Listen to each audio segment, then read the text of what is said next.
All right, good evening, everyone, and welcome to the 36th Comic Art Fans Update. I'm your host, Bill Cox, owner of Comic Art Fans, and it's been a busy week, as every week seems to have been these last several months. We've had, we started off the week Tuesday with Mike Avila on the Comic Art Live chat with Mike, Will, and Glenn. That was a lot of fun. Mike had somebody that I've actually never spoken to, but he's somebody I've watched on YouTube several times. He's been an interviewer for the Sci-Fi Channel. He's done some great interviews with John Byrne, Frank Miller, and a host of others. And he was a lot of fun to talk to. And I think we could literally do another show with him sometime just to kind of get some more stories out of him and his experience in the hobby. And of course, everybody who tuned in last night on Dueling Dealers saw probably two guys happier than they could possibly be. We almost sold $40,000 in artwork combined for the two of them. Berkey, of course, won again, last minute victory, kind of pulled that one out. I was actually rooting for Anthony in that one. He deserves a win one of these weeks, but he'll get one. He'll get one. He was a little sourpuss afterwards, but don't tell him I said that. He's gotten over it already, and he'll be back in better form for next week, I think. So tonight's show, I'm going to try to run through the intro stuff really quick because I've got two gentlemen from Hake's that we're going to do a quick recap on their last auction. And then I've got Joe Atalla in the green room as well. So let me go through the CAF update rather quickly. Let's start off with the dealer updates for the past week. I've got a quick video for that. And I'll scroll down to there, and here we go. So the dealer sales were actually pretty dismal, and I don't know why that was, but only $175,000 in sales from the dealers that I tracked this past week.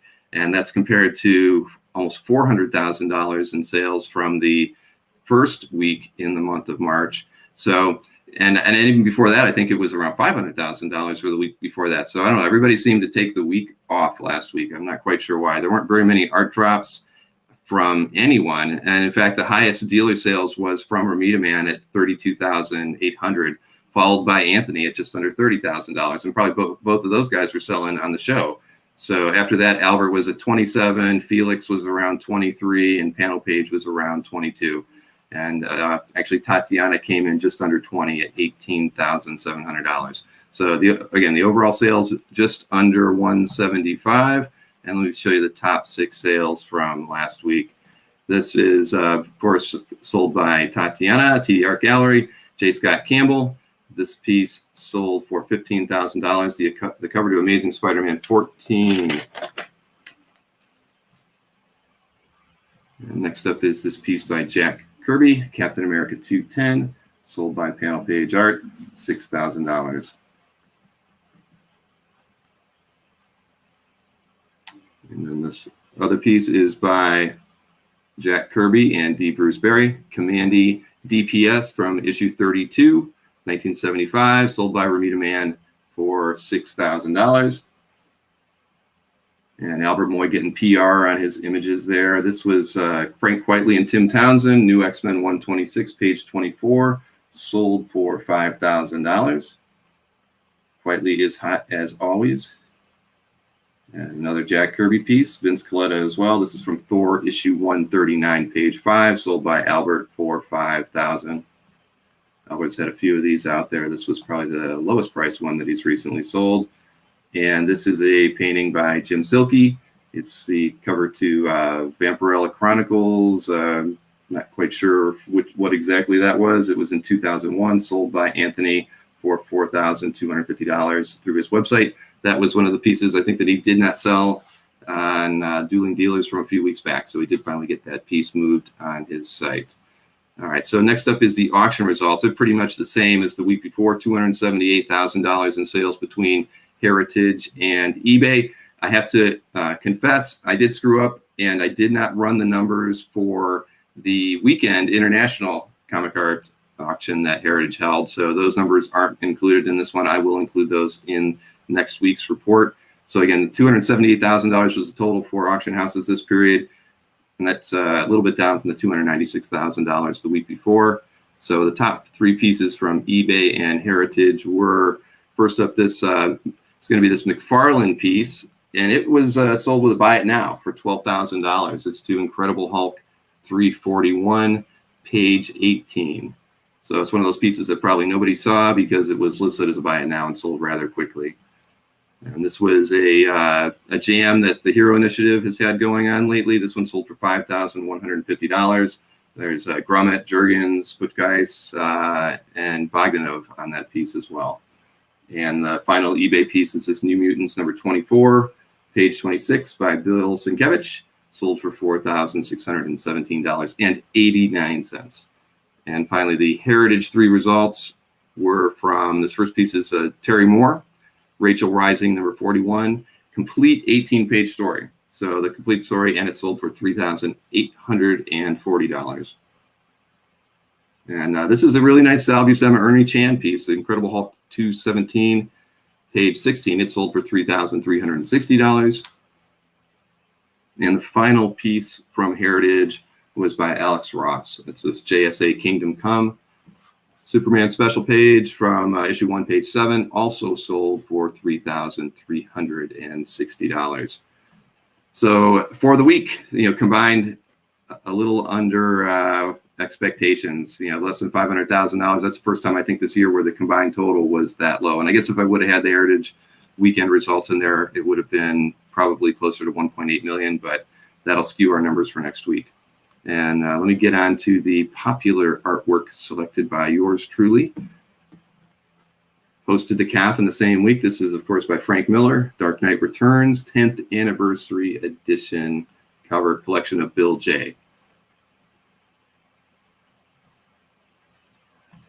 And this is from Amazing Spider-Man 67, page 10, collection of Alberto Giovanni, John Romita Sr., and Jim Mooney.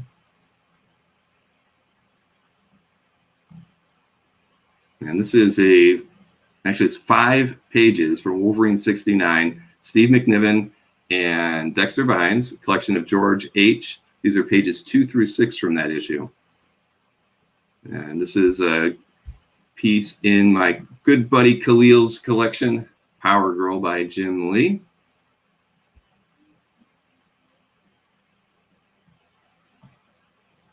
And David Mazzucchelli, of course, Born Again Daredevil issue 233, collection of Yo Curry. Love this page. And another good friend of mine, James S., this fantastic Thor 17 cover from 1999, John Romita Jr. and Claus Janson inks. That's a fantastic one. Next up is this Al Williamson and Carlos Garzon Blade Runner number 2 page, collection of Simon M. And Williamson couldn't have been a better choice to do this adaptation. This is a Jim Lee Brainiac charity sketch, if I'm sure everybody remembers from eBay. This was during the Bink auctions that Jim Lee held earlier this year. This is in the collection of Stephen F. And then the collection of Nick Katratis. Nick, see, I knew I'd get this piece out there somewhere. This is the Mighty Thor 221 splash by John Buscema and Mike Esposito. Sprang. That is awful sounding. And here we go. We've got a Ross Andrew Frank Giacoya piece. This is Amazing Spider-Man 139, page 16, collection of Dietmar Kruger.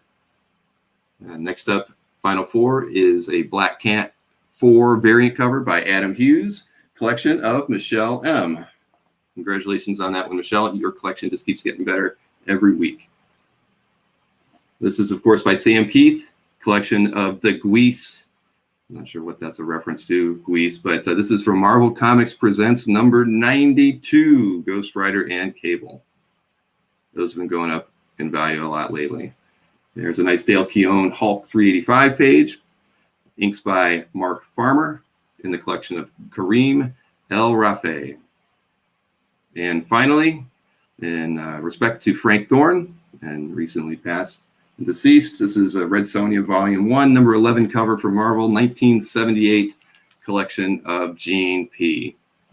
So there you have it. And sorry, there were a lot of comments flying in there. I didn't get to see any of them as I read through all that. But Ryan, absolutely. Michelle's collection is phenomenal, very impressive. And she's a regular participant in the chats and Dueling Dealers. And it's really great to have watched her collection really grow in the last 6 months while we've been doing these chats and everything. And yes, I'll have to I say yes, Stefan. So if everybody can see, I do have a Thor helmet. It will make it into some memes maybe next week. We'll see how much time I have, but it's going to be good. I promise you. I'm not gonna blow this one. I want to upgrade that last Thor bit I did last weekend or on the last show. So fingers crossed that I can pull it off. So first up, before we get on to our guest tonight, I had been talking with Hakes, and we didn't get to do an auction recap for them when their auction was held a few weeks back, and I wanted to get them online.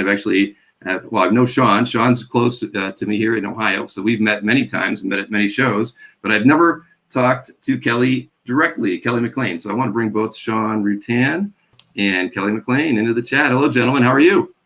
What's up, buddy? It's going very well. It's going very well. I've had a long week. It seems like I don't get too many breaks these days, but it's all right. I'm having a lot of fun doing it. But so again, great to have you both on. I wanted to do this earlier, but I couldn't work it into the schedule. So I'm glad that we can talk a little bit about Hakes and the last auction that you guys had. Look at a few of the results, and if you guys want to talk about those results and just talk a little bit about Hakes and remind everybody that what all sort of the services you guys offer, that would be great. Because my perception has really evolved over the last couple auctions that you guys have held, because I've gotten the catalogs that you offer, and I'm always impressed by the breadth of material that the Hakes auctions actually have. We over on CAF, we only really talk about the art and illustration related auctions that you guys host, but because of the fact that you literally are, these auctions encompass everything in collectibles, from toys to comics to movie posters, some props, you name it, Hakes covers it, and I think that that's something that's really unique that the other auction houses don't have. And I don't mean to be talking for you on all of that, but for me, I look at it and I think, you're bringing in people who aren't necessarily art collectors or comic art collectors to Hakes because of these other auctions. And that's how, you give them the opportunity to see other things that are out there that they might not have known they could be collecting. And again, you don't really get that in the focused comic art auctions that we see through the other auction houses, and I think that's really the most unique feature, or one of the most unique features that you guys have going for you. Yeah, thanks for having us too, man. It's nice talking to you again. I follow all the different events you have going on here. I don't know how you keep up the schedule, so kudos to you for doing what you do. As far as Hakes, that's why I started working for him several years ago now. I love their events more than any other house that was out there. It's the cross bidding, as from a business standpoint, is great for us and for our consigners. But as a fan, I every time I get a catalog, I still get excited, even though most of the time I already know what's in it for the most part. I still love to see it all spread out there and see what all I can go after. And like for me right now, actually, I'm glad I held on to my baseball cards, my basketball cards, and my football cards, because they were dead for 20, 30 years. And now they're kind of peaking up again. So I'm going to trade those into Hakes here and get some art that I actually, I have a passion for. The cards are kind of a product of my youth that I don't really have the love for like I used to. So I'm going to trade them in for art. So that's another benefit to working for them as well, and just following them as a fan. So Kelly's job, actually, he's the consignment director. He can talk more about it even than I can. So yeah, I could probably all day, but no, you're not wrong. The cross pollination, I call it, of bidding is we've seen bidders expand and come in from the political world and then move through the catalog, and then their childhood comes back, whether the childhood's from the 40s, 50s, 60s, some people in the 70s. They get involved in many aspects of pop culture, which goes right into original art.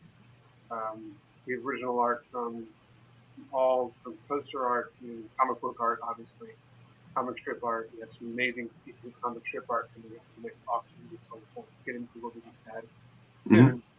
But just the vast interest we have of categories and which came from Ted Hake in 1967 to now has evolved, and we had to keep up with the trends. He always did. He passed it on to us. That's what he's going to do. Some categories we wrote the book on, we can't really sell. We don't sell as much. It's not a popular market, but we're always able to keep up with what's popular. And people have trusted us with being with Diamond Comics and a huge help for us as well. Our advertising with them through our PR representatives, through live auctioneers and other avenues has been monumental to our results. And our last auction was our best we've ever had, period, in all numbers. Yeah. Actively taking consignments right now. If you want to know. And you're taking consignments right now. Yeah, actively, right. And I guess maybe before we even look at the art, so roughly when is the next auction going to be? Because I know we're taking consignments now for the catalog auction will be in June. We have until the end of April for a soft deadline. After that, I get pushy, but I still take consignments. I definitely am communicating with everyone who I have been so far, and always talk to anyone else, whatever they have. Action figures, original art for action figures, as Sean is a big fan of that. I know you are. And anything in between the toys to like you said, movie props or sports cards, as Sean mentioned already. That's one of our largest sections is all the sports cards. Yeah. Yeah, I don't know how Kelly does. He's driving all over the country. This is it next weekend? Because I know this weekend. I was just in the Bronx. That's crazy. And I went to Pittsburgh. What is today? Thursday. I went to Pittsburgh Tuesday. I'm driving out to Indiana on. What did I say to you, Sean? Was it next week? I think it's Thursday, 26th, Wednesday, somewhere Thursday. on Yeah, Atlanta. It's I don't know. Yeah, you jump in the Pacific Southwest too, like just all over the place. Yeah, so, it's everywhere. You can't, you got to go where it is. You got to help them out. You're making consignment director sound like a glamorous job, Kelly. Yeah, it's a lot of time in the all van. the travel. A lot of time in the van. Sure. Babysitting everyone's collectible, which we have to do. And, a heavily armored van. Yeah, that part's stressful when you got someone's 6-figure collection, and then. Well, in my hotel room, when we have to do that, that's part of it, But that's why I've been here since 2004. So. Right. Well, why don't we look at some of the artwork that sold in the last auction? Absolutely. Dude, let's go. All right. Well, I'm gonna let Sean take this one after I get into it, and this is a great. Yeah, this I think we all do. We try to play the game where we're trying to guess where this is going to fall. Everybody does it when there's ever a big piece in an auction house, no matter who the auction house might be. Same thing with this. It was because we had that we had the other Swan action cover that went for over $100,000. That was years ago, back in 2013. It was it had Batman in line. What number was that? Let me double check. I got it up here. 309. 309 cover, the action 309 cover. Yeah. So that was. Sorry, go ahead, Kelly. I didn't mean to interrupt. No, you're correct. Yes, yeah, so that cover was skewing I didn't know what to expect for this one either. Now in my mind, I had it right around $50,000 was where I was thinking.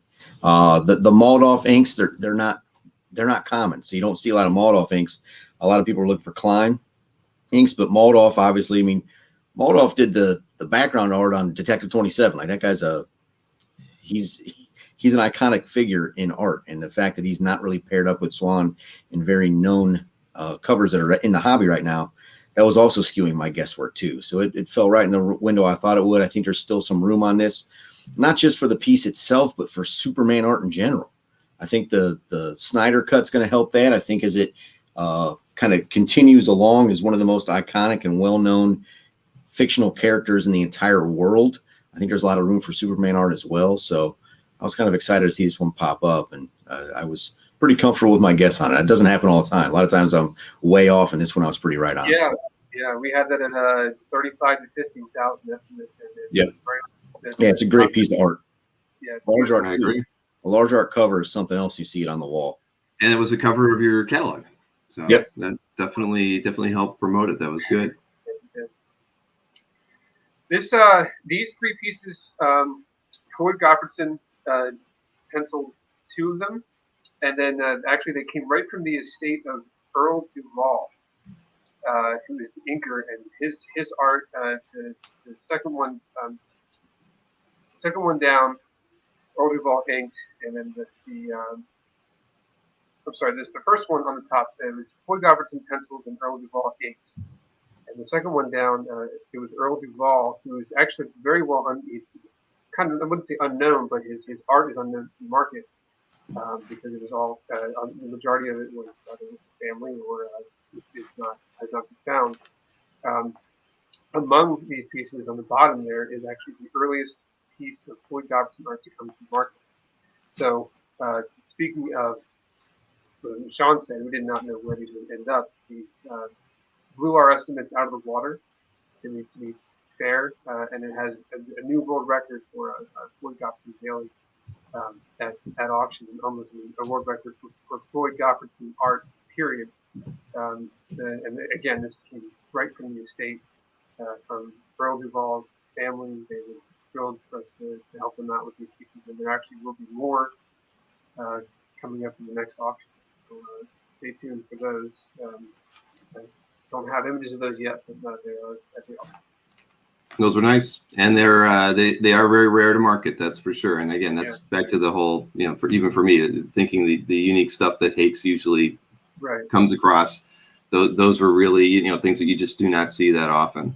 Right, especially that early. And this is another great piece. And the Swan cover and the Gobertson art and this, they're all fresh to the market. Have been either in deep collections since the 70s, or like the Floyd Gobertson pieces, they've been in the family since the 1930s. But this piece came to us from a collector who got it. He had it commissioned in 1977 from Johnny Craig, and this was, they believed to be his idea of what would have been number 41. Valdepar did not make it to 41; it ended at number 40. And it's an incredible example of his art, and some people would argue probably one of his best covers he ever did, even though he did it years after this was Valdepar was completed back in the 50s. And I thought one of the cooler things about this, and with a lot of art, the topper text and the side would be a stat, and with this, every bit of it is in his hand. So you really get more art with this than you would have with regular cover. And that, again, when our estimate was 10 to 20,000 on this, one above our estimate. We're very thrilled. Promotion again behind this to help the end result. We're thrilled with that result. No, that was a great sale, definitely. Yeah. Another piece that actually came from the same consignor, another Johnny Craig piece. Actually, very cool. You can't see it here, but it's fine. It came with a letter from Craig to the person who asked for the commission itself. It's very cool to have a hand signed letter by Craig. But the piece itself of the Vault Keeper it speaks for itself. It's gorgeous, and that was pretty much right where we expected to land. And another great result, another great fresh to market piece. The glow coming off the candle is sweet. Yeah, that's just Johnny Craig. It's super cool. Shadow effect, everything. Yeah, that's these do come up, but not. I think this is one of the best I've seen as far as the commissions. Very cool. Yeah, I agree. I mean, there's been a few on the market, but that's definitely in the last 2 years. But I think that's one of the better ones. Yeah, I mean, they don't come up that too often. Some black and white and some other color, but that was a very cool one. Some Marvel art. Yes, yeah, man. I tell you what, Alex Savic, he's absolutely in the pantheon of known Spider-Man artists. He's a lot of fun to talk to. Well, it shows. I really enjoy his work, but I don't really consider him. Usually, I think of him as a web artist, not an ASM artist. So I didn't know what to expect out of this one. I know that black costume is always going to be hot. I know that mid 80s is peaking, 90s is coming up real strong, and Savic pages used to go for $200, and in web are now going for 4 figures. So didn't know what to expect, but it was great to see this go for what I think is the value point for this artist on this title. I think it's when you're talking about one costume panel, but it's black costume. You got Pete in multiple panels. I was pleasantly surprised by it. It's a great piece. Actually, I wish I could own it. Quite frankly, I love black costume stuff. You don't see it out there. When you do, there's a feeding frenzy. Yeah.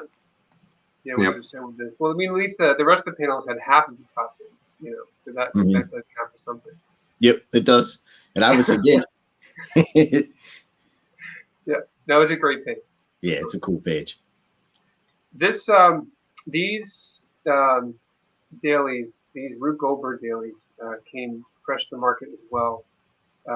This actually the Rube Goldberg machine dailies are highly coveted. There are many Rube Goldberg. He was prolific. He worked on many different strips that he created, but this was what he was known for. The Rube Goldberg machine it goes down. I mean, most people know that and know where it even originated from, but it originated from these pieces of art that he would have this elaborate invention, as you can see here, A through O on that one, how to open a garage door.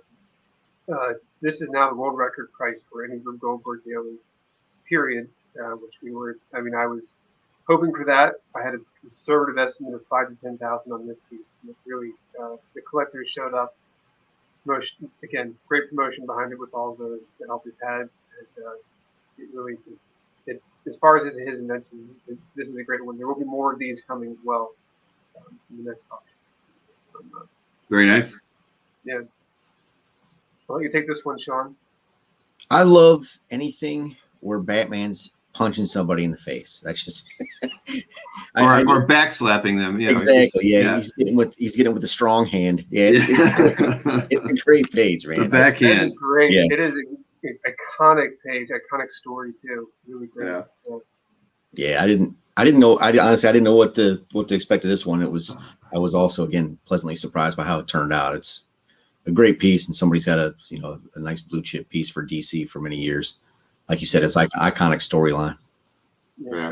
Very much so. That was a very, very strong price for that. Yes. I can't say for sure. I mean, his pages go for a serious amount. This may, from what I can see, auction results might be a record for one of his pages. Again, don't put me on that. It's a very strong price, if not a record. Great. H.G. Peter. I'll tell you what. I don't know. If you would say, okay, you've got one of the most iconic, well-known characters, been around for nearly a century, at least 3/4 of a century. The creator of this character, both of them actually passed away decades ago. In this case, the artist creator died in the 1950s, and it came from an era where most of the art was destroyed. In my opinion, $27.90 is a bargain. It's you talking about the creator of one of the big three characters, not just of DC, but of comic history. And I think it's a stellar piece. Anytime I see an H.G. Peter piece, it just blows my mind regardless, because if not for those interns that saved them, I don't know if they'd exist at all.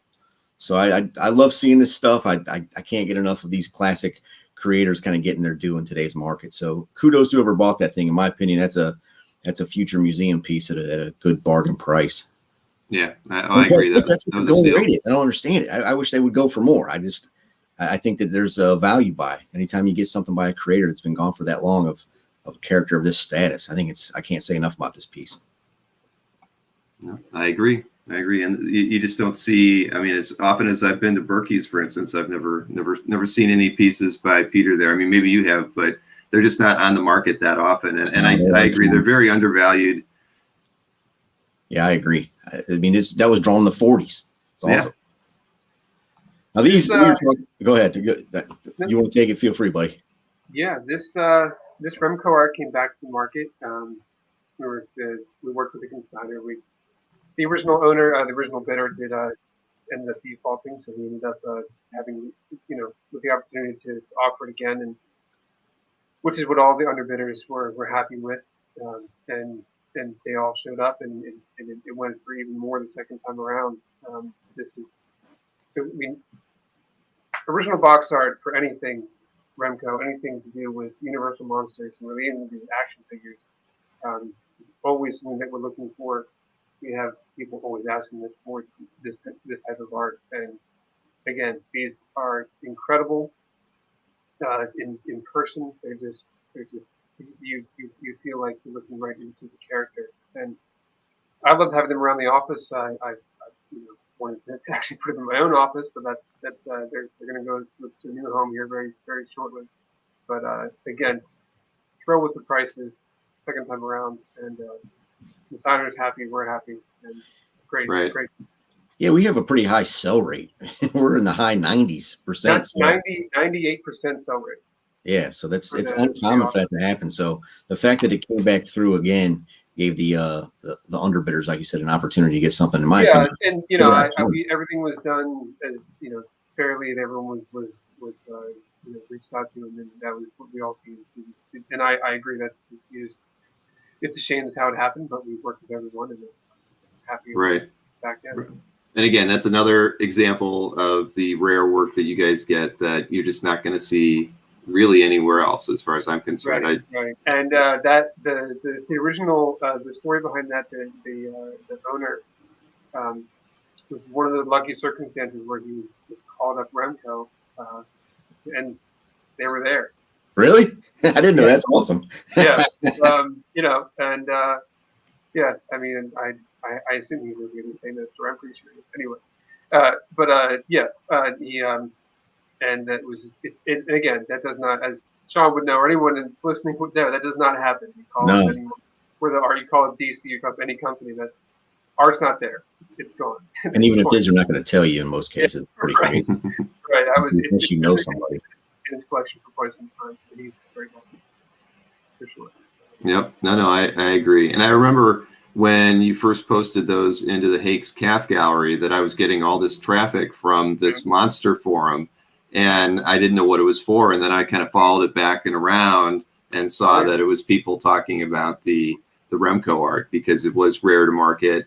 And even before they had seen it on your site, they found it in your CAF Gallery and they were like my number one referrer for 3 or 4 days, over anybody else, even like the CGC forums, which always sends a lot of traffic. So it just shows, again, there's those kind of niches are really, really interesting and do have a lot of collectors in them. And, and again, you think about that, those people are probably not really into comic art, but you were bringing them into CAF, and that was helping expose a new audience to the hobby. And again, that's what I really feel is unique about Hakes in general, is just that opportunity to bring a wider collecting audience and make them aware of the things that we all hold dear in comic art and illustration art. So yeah, you never know. I mean, basically, you got a bunch of horror fans going after art that, like you said, might not normally look at it. Then they see the Johnny Craig stuff, and they're going after stuff they wouldn't think about going after. So it helps the consigners, and it also helps them find stuff they weren't thinking about before the auction started. Yeah, you see a lot of the end invoices of our auctions, and people that it's an absolute mix from the earliest to the latest lot numbers and categories that they pick one of everything. The whole group. There are people that wait for our catalog to show up, and that's it. We have people that don't. I mean, don't have time for eBay, don't have time to go anywhere else, don't have time to go through certain auction houses to go through us to wait for that to come up, and then that's the great thing about our service. It's online for almost a month, and we're also reaching out to as many people as possible. All right. Well, I got one more piece to show, and it's kind of a good segue into my guest for this evening. It's a Dark Knight 54 page by Mike Mignola. Oh yeah. Yeah, Mignola stuff. I mean, you can tell right away that, what is it, the fourth panel? Right away, it's like, oh, that's Mignola. You can tell immediately his stuff. He just has a style all to his own. So again, whoever got this, congrats. It's a cool piece. He's an icon in the hobby as well, and kind of have some, you take him from more of the indie side with Hellboy and then into the mainstream DC stuff. I think it's super cool. Yeah, I agree. This is a great full on. I mean, not even the Mignola page, but it's an amazing Batman page. And then you put those two together, I think, and it's a great result for that. And another fresh to the market piece. His collection for quite some time. So. Yeah, kudos to you for finding that one, man. That was cool.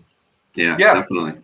Yeah. definitely. I mean, I love his Hellboy, but I do like a lot of his earlier work as well. That period is always fun. Yeah, So. absolutely. So, all right. So, hakes.com, for those of you who don't know it, that's where you can go. And I'm sure there's information about consigning somewhere on the homepage. It's all there. You can find me. Yeah, find Sean. Blow us up. Yeah, shoot me an email. Even if you're on the fence about it, just ask me questions. I mean, we give appraisals, we give ideas, we give our idea of estimates, no matter what category it is. We give our opinion. So. Yeah, that's good. Yeah, that's something worth knowing. I get asked all the time on through CAF support system, where to get appraisals, or if I do appraisals, which I don't do. I don't get into it. I get asked that on Facebook all the time, and I don't really tell them anywhere specific. I just let them know that there's auction houses out there that'll do it. There's art dealers that'll do it. But Sean Rutan. Sean Rutan is the I will put a caveat to that, is that as skilled as I may or may not be in the hobby, a lot of times I'm just asking other people that I know in my own network. That's been a key to what I've done for my own collection and for my friends, is I have to ask other people. I mean, like I said, looking at that Remco art, I thought for sure, money in the bank, that the creature art was going to go the most, and actually Wolfman beat him. So as good as I might be, it's still not an exact science. It's more of an art than a science. So I've got a good resource of people, and I appreciate their help as well. And I keep that discreet, but I find it's super important and necessary when I'm trying to give someone a fair estimate of what their value might be, is I have to ask other people, because it's still, no matter how good you are, it's a guessing game. I mean, we do it at the office. I have people I reach out to in certain specialty areas that you need to have. I love to have 3 or 4 opinions, just to make my own on top of that. And I've been doing this since 2004. So. Mm-hmm. And I'll tell you what, Bill, when we come back next time after the next auction, I'll be honest. I'll tell you what I think was going to go here, and if I was way off. So, I mean, I've got a cool shield cover from the '90s coming in. It's going to be. I'm excited about that one. We got Bill's G.I. Joe collection coming in, all this G.I. Joe pre-production stuff. I'm pumped to see that. We got Mego toys, all that stuff. I got some really cool Batman Who's Who art coming in that I'm aware of, and then I don't even know what Kelly's got going on his side. And like I said, I've been everywhere, man. So that Kirby Captain America piece came in, so I got to show you. Oh, and those Thor pages too; those are sweet. I don't know where you got that. Those are killer. Yeah. So right. Well, we can't wait to see them on CAF. Yeah, they're. I don't even know if we haven't even photographed them yet, but it'll be as soon as possible. It'll be on CAF. And then always check out our CAF page. That's where our most recent art updates are. They're there. So that's where you'll find our art as it comes in. So, yeah. Right. Bill, appreciate it, man. Thank you as always. Thanks for taking the time tonight, and we definitely will do this again after the next auction in June. Right? It's going to be in June. All right. That sounds great. Right on. We're not gonna have any shows this summer.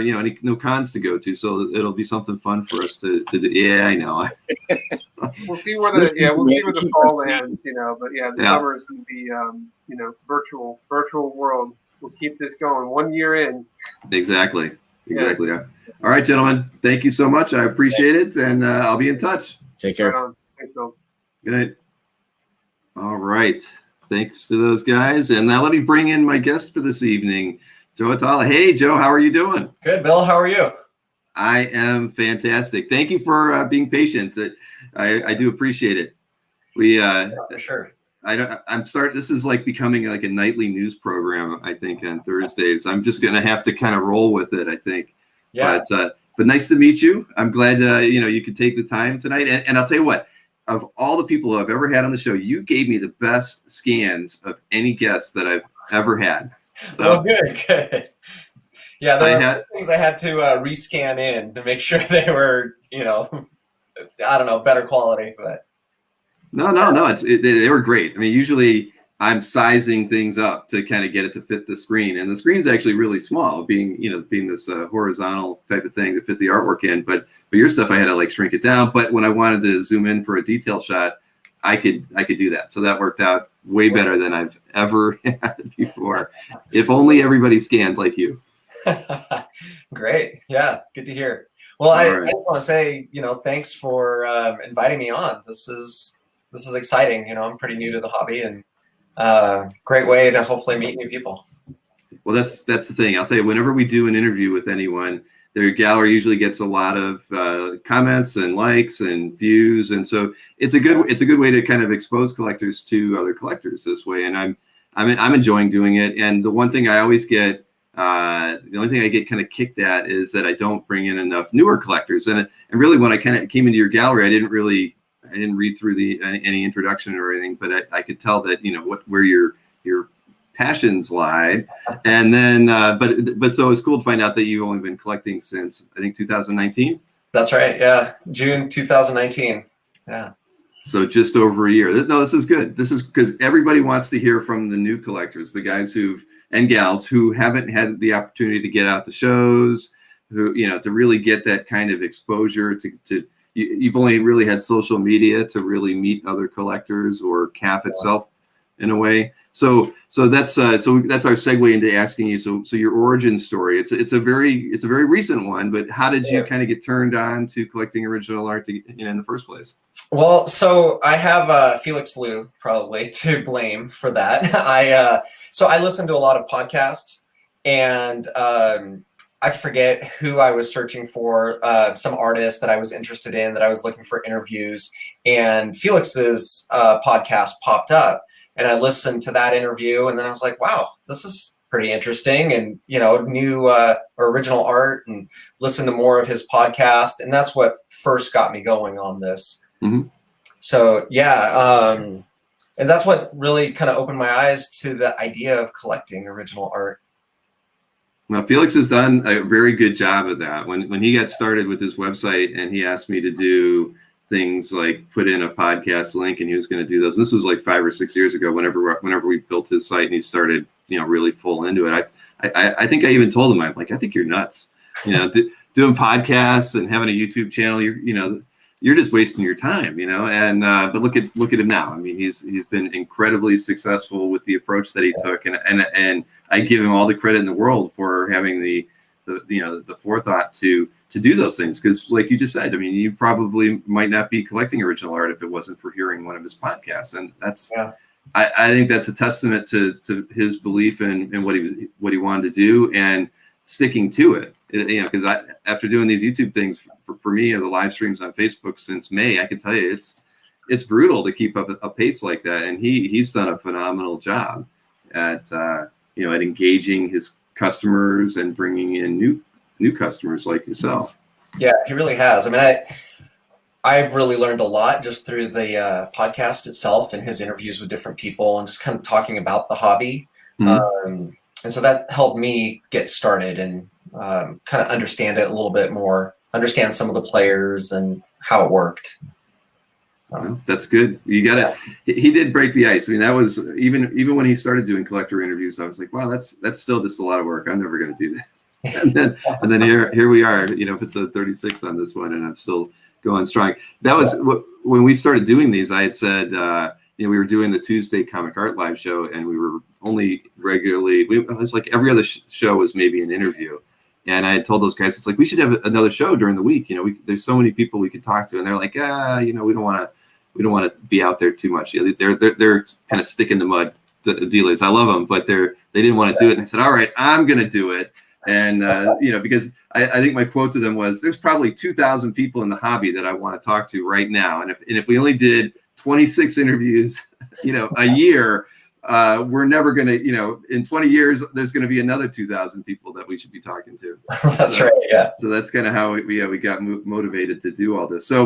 So when you were looking at the podcast, I mean, were you actually trying to research an artist, or was it comic art in general, or how did the podcast come up in your list of things that you wanted to listen to? Yeah. I kind of, when I get into a new artist that maybe I haven't known about before, I'll kind of deep dive into them and find, all the old work and look for interviews on podcasts. And so I don't remember who it was, but that's kind of how I started. So it wasn't related at all to original art collecting. It was purely just, finding an interview with some artist and learning more about them. Mm-hmm. And honestly, when I first listened to the podcast, or downloaded it, I didn't realize it was about original art. I thought it was just an interview with the artist. So, it's funny how we all come into the hobby. It's kind of like collecting comics, right? And I first started collecting because I watched a cartoon. I went to the bookstore. They had a spinner rack, and I was like, "Hey, I just saw this morning. I want to, buy this." And here I am, years later, addicted to the hobby. So, it's good to have all these different ways for people to get into the hobby. Oh, I agree. I mean, I agree now. I didn't quite agree 6 years ago, but yeah. No, that's really cool. So what was your first piece of art that you bought? Was it through Felix, or did you end up buying from somebody else? Yeah, actually, the first piece was from Allred. Okay.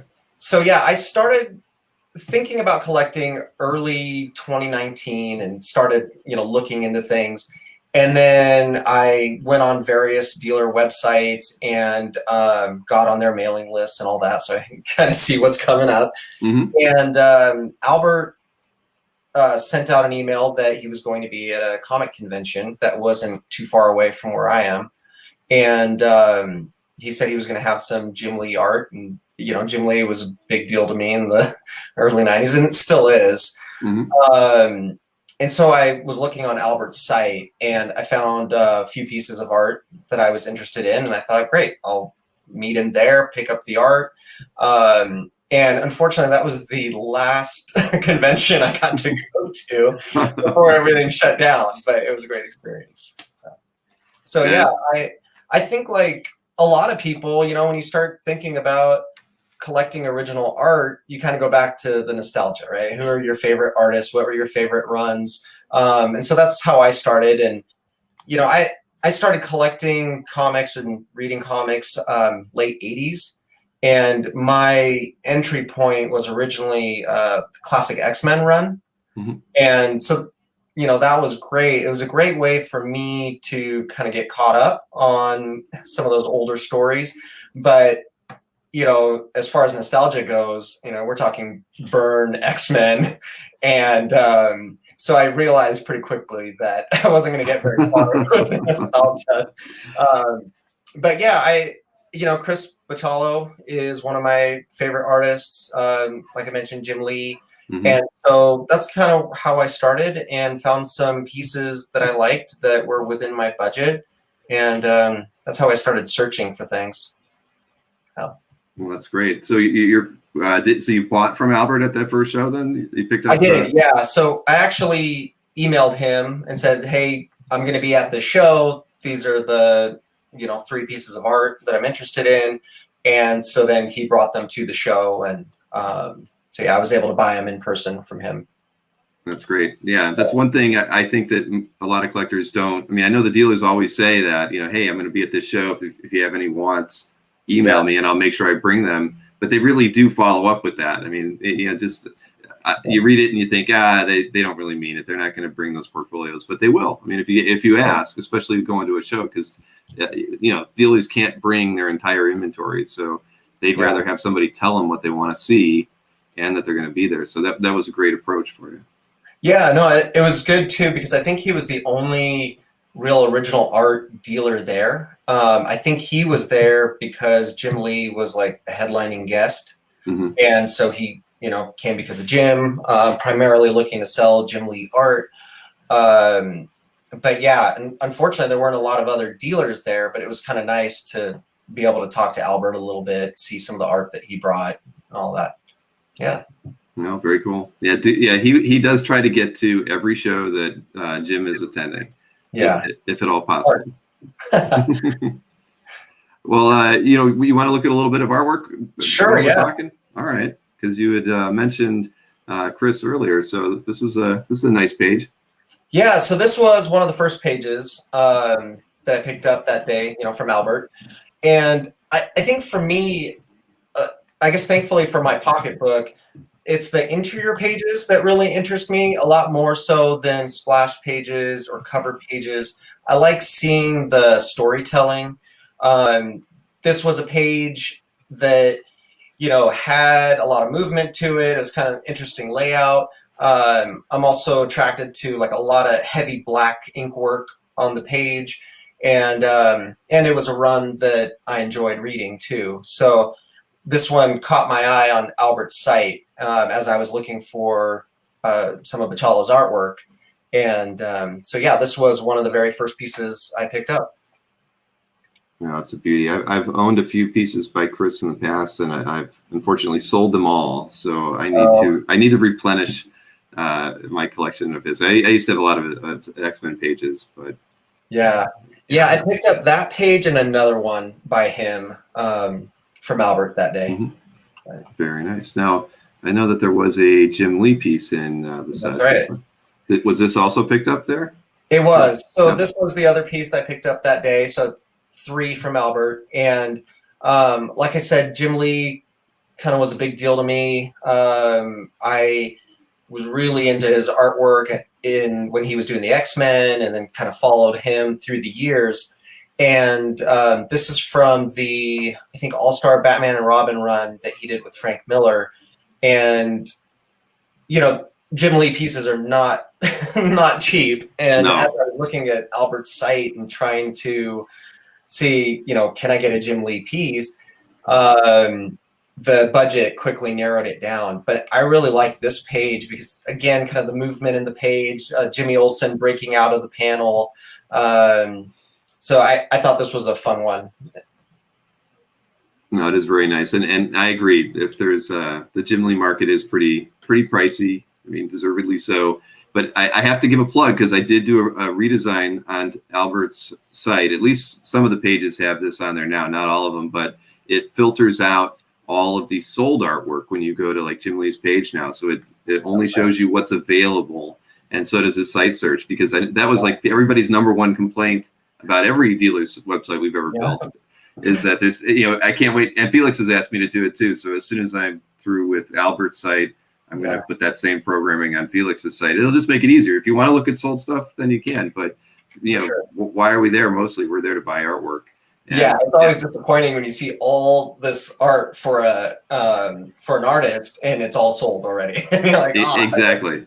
Well, when we built the sites, I just assumed the dealers would take the art off when who leaves sold stuff up, right? I mean, from a marketing standpoint, it never dawned on me that they would leave things that were unavailable. But when things sell fast, they want to leave them up there as reference, and I kind of get it. But at the same time, as a buyer myself, I want to go there and just look. If I'm looking for something from John Buscema, I want to see everything that's for sale. I don't want to see 60% of the things that aren't. So. Well, that's why you go on CAF, right? So you can see all the stuff that's sold already. Right, exactly. And on CAF, the thing for us is that how we pull all the dealer data there. In CAF search, we don't keep things that are sold in there. We don't even keep things that are on hold. So if you really want to get an accurate view of what a dealer has for sale on their site today, other than Albert's, you have to go to CAF, and then you can see exactly what's available, because we exclude that. We don't keep it. Once they mark it sold, it's gone. Yeah. So lesson learned. So I think slowly, maybe over the course of the year, that programming will make it to everybody that we've worked for. Because at the end of the day, I think it's got to be better, right? If you can find the art you're looking to buy, you're probably going to be more apt to buy something rather than get frustrated. Yeah. So this next piece is one that I know I featured at probably one of the CAF updates from a while back. So it's nice to see it again. I'll bring that one up. Oh yeah. Yeah, this is a great one. Yeah, this one I think in the 2020 awards won the second place in, I think, commission category. Mm-hmm. And Daniel Warren Johnson piece. His commissions are amazing. He's obviously very popular. I think when I look at the metrics on my gallery, I think this one is like first, second, or third in all the categories in terms of views. I think it's highest in terms of comments. And he's just really hot right now. But I think one thing I really love about his commissions in particular is you really get a full environment. The characters might be a little bit smaller, but it's so cool to see them in some sort of context and not just like a splash page. I'm always, excited to see his new commissions, that he posts on Instagram. And it's really great to see all his new work. And I cherish this piece for sure. Now, is there Zipatone on that, or how is that effect done? Yeah. It's funny. The piece I think is about a 9 by 12, if I remember right. So he doesn't work really big. But I think the whole thing is covered in Zipatone, and then he has scratched away areas, and he's put whiteout in other areas. And I think, that's part of what I love so much about the original art collecting, is that when you get something from an artist, you can really see how did they put this together, and really see the care in it. I agree. I was just trying to, I'm going to pull this image out and share the window here, because I kind of wanted to zoom in it and just show it, because I was looking at it like that, and I'm like, I've never really, and again, it's back to that high res scan that you did. Yeah. I love the fact that you can see, where he's painted on top of it, where he's scratched out some of the Zipatone. And no, it's just amazing. And I completely agree. I mean, I knew he worked small, but the thing is, he packs so much into these images. It's just absolutely beautiful. And I look forward to seeing every piece that he does as well. Yeah. And, and he's just such a great guy too. I mean, that's what's so cool about where we are today, is whether it's Instagram or people's YouTube, channels or whatever, you can get to know them a little bit better of what kind of person they are. And, he's one of those guys, great guy. He's always doing giveaways with Felix, whether it's little sketches or mini comics or whatever. And, just a great guy. So Instagram, I am not on Instagram whatsoever. So that's that would be a good place for me to hang out if I wanted to see more regular work, right? I know that's where all the artists hang out, and there's not enough hours in the day. Yeah. And Instagram is another spot where I really started getting back into the hobby. I read comics when I was a teenager, and then I dropped out in college and dropped out for a long time. And then when I kind of got on Instagram, it was around the time of DC's, what'd they call it? Rebirth? Or was that the second one? Whatever the first right. Big, New 52. That's what it was. Okay. So it kind of pulled me back in as I was searching guys like Jim Lee and starting to learn about all this stuff and started following all these artists. But even on Instagram, there's a great community of art collectors who, share their collections on there, and, new posts and everything.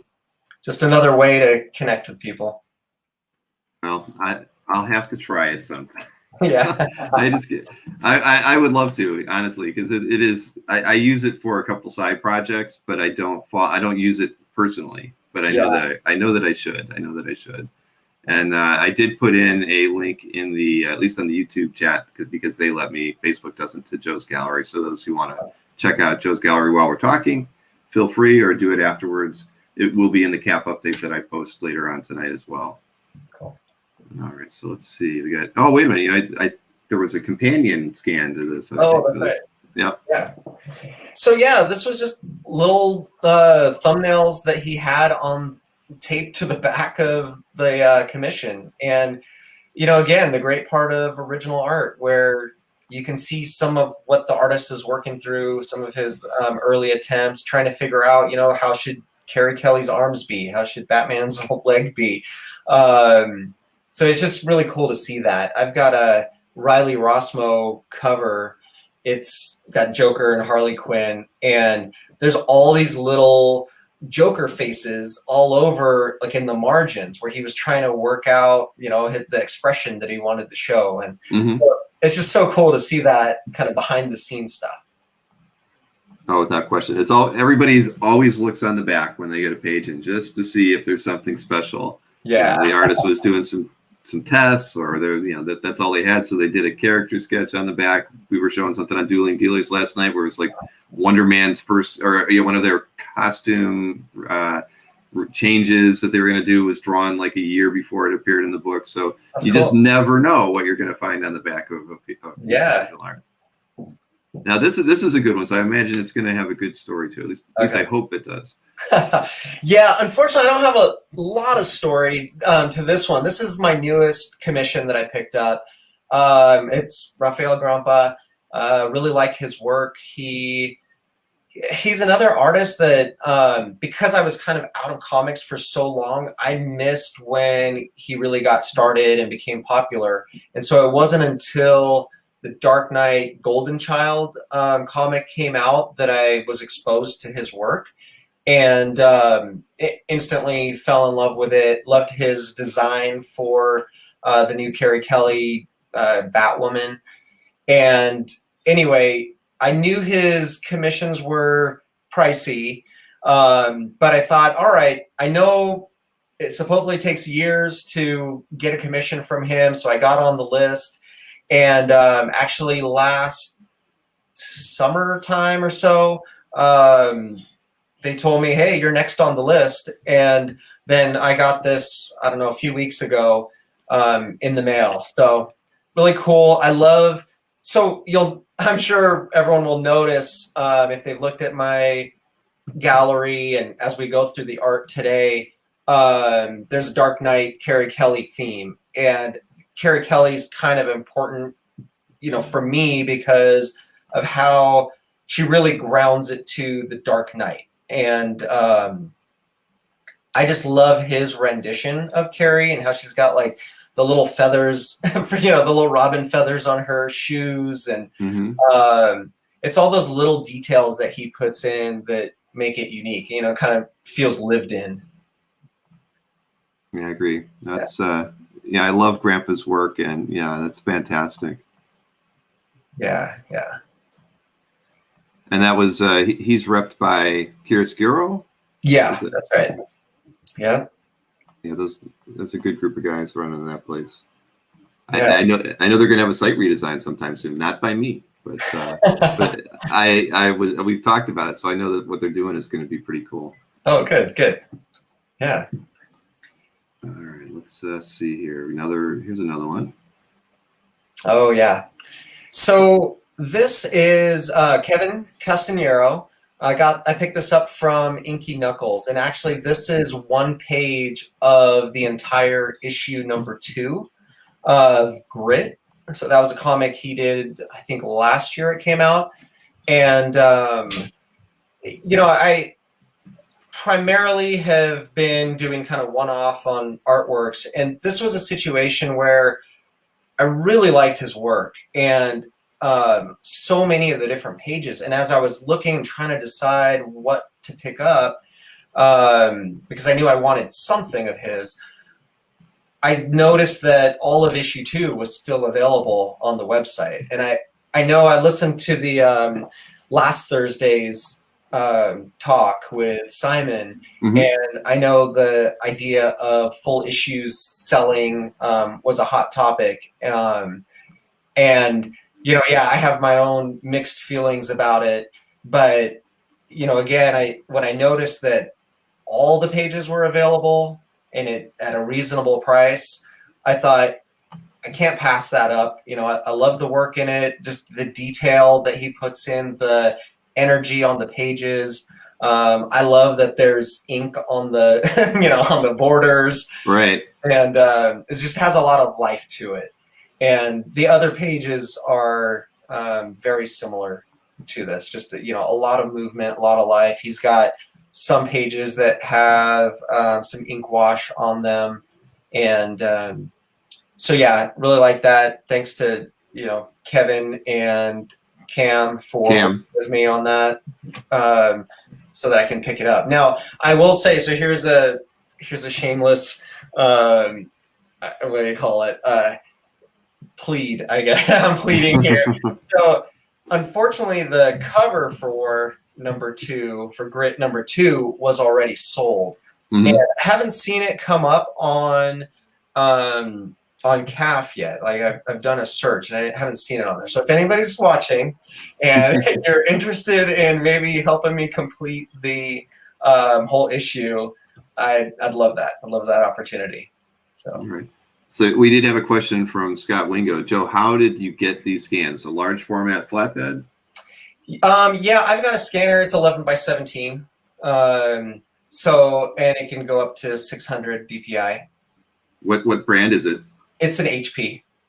Okay, so it's okay. It's nothing super fancy or expensive, but it prints and scans 11 by 17, and I think for all the art that I have, that's been plenty. Oh, yeah. No, like I said, you're the best scanner of anyone that I've had on the show ever.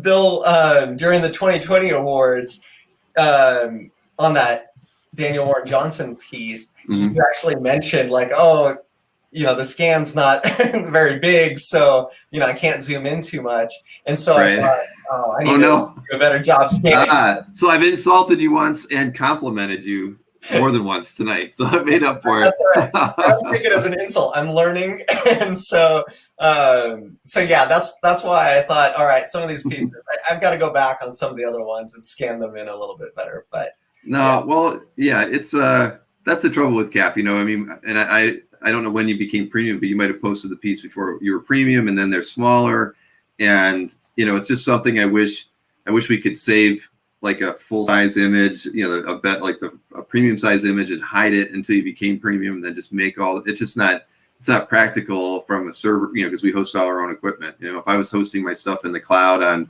Azure or something with Amazon, I'd be like, all right, we'll store all the possible sizes for the images I need, and then if they're premium, we'll show the big ones, and if they're not, I'll show the middle. But I just can't do that, unfortunately. No, totally. And to answer your question, I became premium at the beginning of the year. Okay. And most of my scans were before I became premium, so they were smaller scans. But I will say, I'm so glad that I became a premium member, and the extra searchability and the data about my gallery and all that has been awesome, and it really helpful for me as somebody starting in the hobby, and helped me connect more. So yeah, for anybody watching out there, definitely look at becoming a premium member. Thank you very much, Joe. I appreciate that. And that was the thing. Early on, we had people that wanted to donate money and other things to CAF, and I didn't want to do that. So I made a conscious effort around 12 years ago, or maybe even earlier, just to start making new features that I thought would benefit people who wanted to support the site. It wouldn't make the free site any less. It just makes the site more useful to those who are able to support us. And so, that, like I mentioned in the mailing today, I don't know if you use the want list feature where you can put keywords in. Premium members currently only have access to put 20 in there, but we're going to expand that up to 50 now that this new database server is in place, because it's just so fast. I could probably move that up to 100, but I'll do it in stages to see how I feel about that. But I just want to, the site is a lot more useful when you're a premium member. You can watch other people's galleries, and we have that nice consolidated place where you can see all the artwork from your watch galleries, and free people just don't even know that that's there. I was in a collector chat with James Siegel and a few other people a few weeks ago, and I had that same question get asked to me. Why would I want to be premium if the thought was it's like just the classifieds or something? And I said, well, to me that's like I don't really sell a lot of artwork anymore, so the classifieds is kind of like last on my list of things that I think premium membership is good for. So it always comes back to marketing. I'm one of the worst marketers out there. I don't promote it, but I'm definitely glad that you did that. And again, everybody's saying they've got scanner envy this evening. So, and Rich, and Rich James, you asked the question about who posts on Instagram. That's actually just an auto kind of posting thing that Facebook does, because they own it. I can basically say anything that I post to Facebook will automatically get shared over on Instagram. So I never go to look at it. I get reports from Instagram, but I'm not a user or a frequenter myself of Instagram, but I try to get it out there, because I feel all exposure is good. If you can get more eyes on the hobby, we'll do that. But I've spent a lot more time with YouTube in the last 6 months, and I think that's kind of where where my passion is going to stay. And I would broadcast on Instagram, but they do not have, what is it? They have a limit of an hour, I think is when you want to go to Instagram Live. And they don't have the ability, like Joe and I are in this studio called StreamYard that allows me to broadcast out to YouTube and Facebook and Twitter if I wanted, and even Twitch. But Instagram doesn't have a plugin to allow a third-party tool like this to go to Instagram, because trust me, the moment that it has it, I'm going to do it. Yeah. But if I wanted to stream to Instagram right now, I would literally have to have a second camera here that's only broadcasting to Instagram. So we can't do that, unfortunately. Yeah. Well, you're doing a great job here. I don't know the branch out. Yeah. Exactly. And thank you. I see everybody else mentioning that they're premium. I do appreciate it. And Tommy, I know you've emailed me so many times. I definitely owe you an email or 3, I think, and I do apologize. We will talk about animation art in the near future on this chat. So let's see. I want to get another piece of art up here as well. Oh, and I think this was the one we were emailing about today. Yeah. So this also got this from Cam at Inky Knuckles. This is Tyler Bentz. So Tyler doesn't do a lot of professional comic book work. He doesn't have a lot of interior work. Primarily, he's done some covers here and there.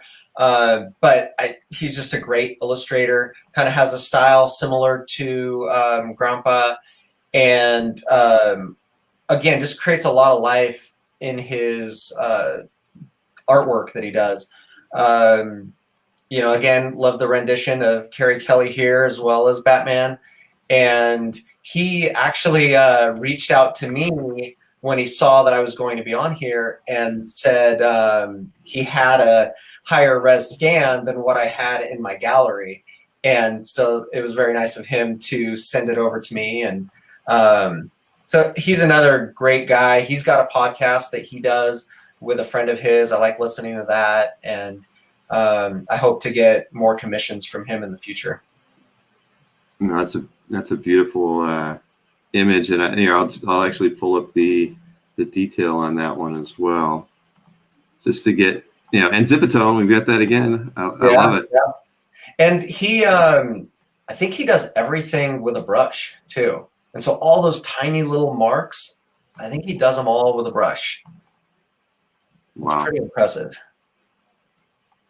I love the spaghetti rope that Batman's got there.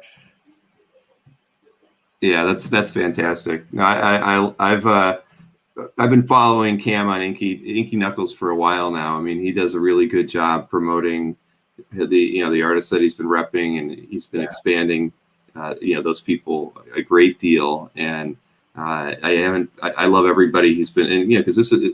I wasn't familiar with probably half of the work that's on there, and I love it. I mean, I picked up a piece from Bruno Seelig, I think, in the last month. So, so everybody should check out inkyknuckles.com without question. For sure. He's got great customer service too. He's good to work with, and it's been good. We were talking about Dark Knight Returns, and I've got multiple commissions.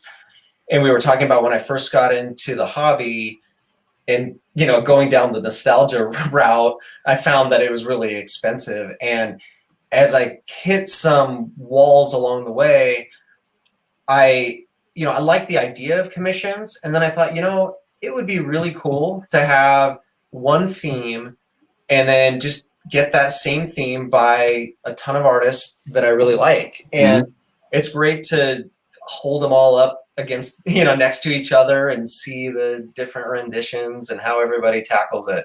I'm sure we'll see more here.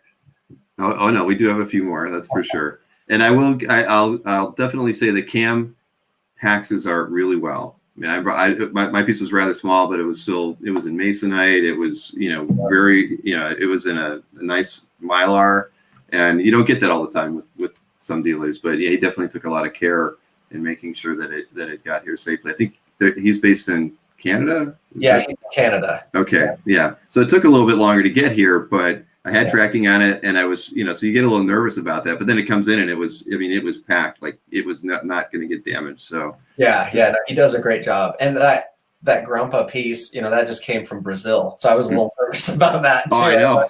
How's that getting here? But yeah, same thing. They provided a tracking number, and it was pretty smooth.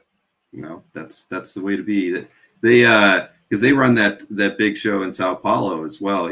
They're one of the main person who runs Chiaroscuro also is one of the principals of that, and I can't remember the name of that show, but it's literally the largest convention in the world, comic book convention. Yeah, because it's more well attended than the San Diego or New York shows by probably another 40,000-50,000. They did their show online like everybody else did last year, and I thought it was probably the best show that I've seen all year that was done virtually. They put a lot of effort into making it a really fun, and they just had a very different spin on it. Whereas I thought most of the other shows were kind of pre-canned, pre-recorded. They definitely did everything live, and it was as artist focused as I've seen any of the virtual shows be. Wow, that's really cool. It wasn't all in Portuguese. No, well, they actually had translators. Believe it or not, I thought for sure I wasn't going to be able to understand anything, but no, there was an option to get it translated. So yeah. I mean, they did it. I mean, it was so well thought out. I couldn't believe it. I'll have to check that out. Yeah, there are so many great Brazilian artists right now, and who knows? Maybe someday I'll get to go down there and to the show. Right? Oh no, yeah, you should. My kids have been to Sao Paulo like 5 times, I think, because they play Pokemon. And really? Sao Paulo is one of the 4 international places that they host regularly. There's Australia.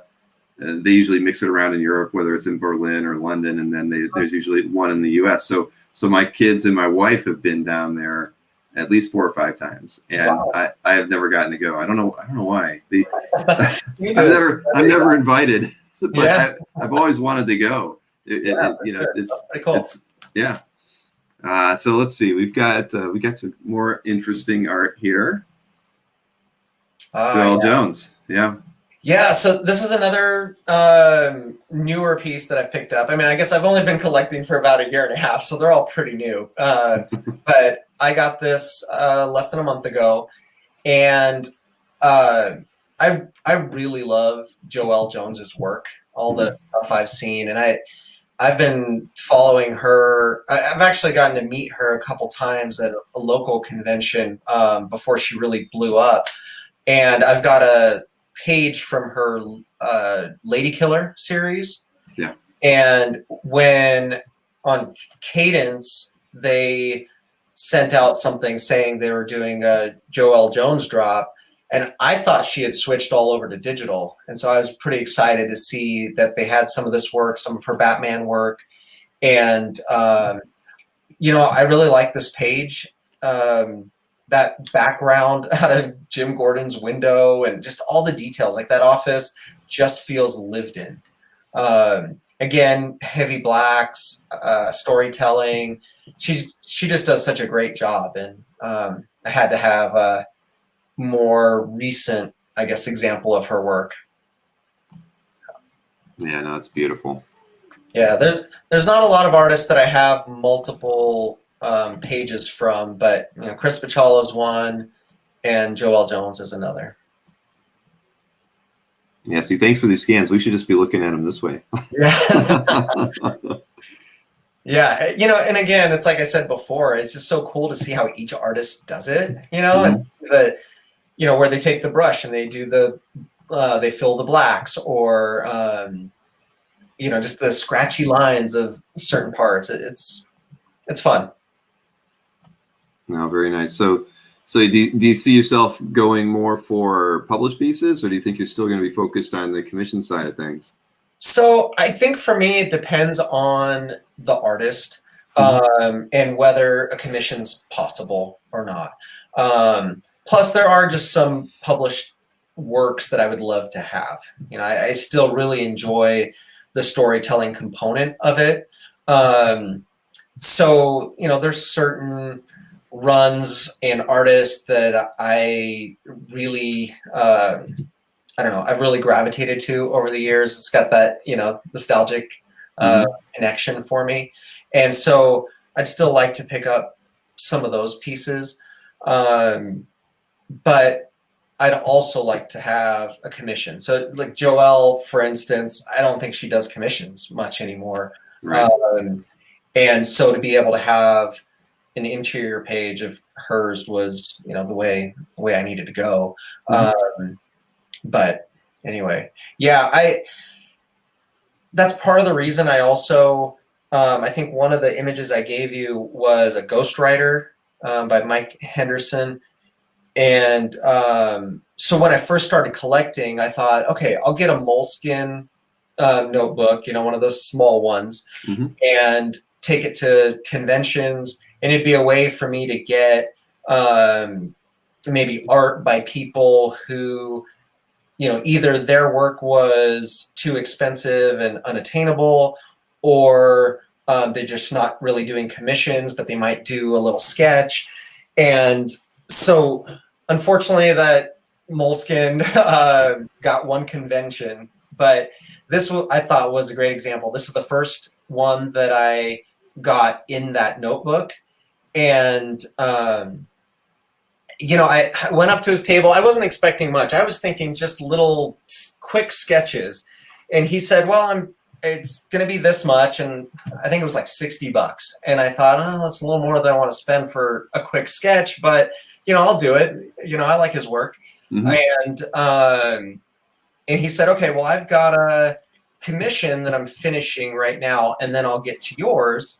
So if you can leave the notebook. So, I go and I'm walking around the floor and I come back. He still, hasn't started it. And anyway, it was taking a while and I was thinking, what is he doing? I just wanted a quick sketch. And then I got this and I thought, oh, okay. Now I actually put a lot of effort into it. And I just think this is such a cool drawing. And, I thought it was a good example of, having those little commission sketches and having it all in one place. So, for those artists that you can't do a commission from, or, maybe you don't have that real connection to a run that they've done, it's a great way to, work with them, meet them, and get a drawing. Very cool. So that would have been like your last show that you've been to? Yeah, my only show. The only since you've been collecting original art.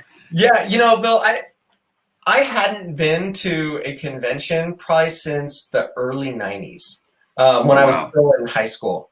But because I then dropped out of comic collecting. And then when I started reading again, it was around that New 52 time frame. When I started reading again, I just never really got into going to conventions. And I'm kind of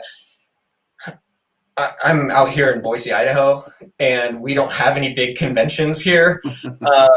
So there just isn't a lot of opportunity. And so I just hadn't gone to a convention, and it wasn't until really because of original art and wanting to pick up those pieces from Albert, and Sean Murphy was going to be there, and really like his work. And he doesn't go to very many conventions.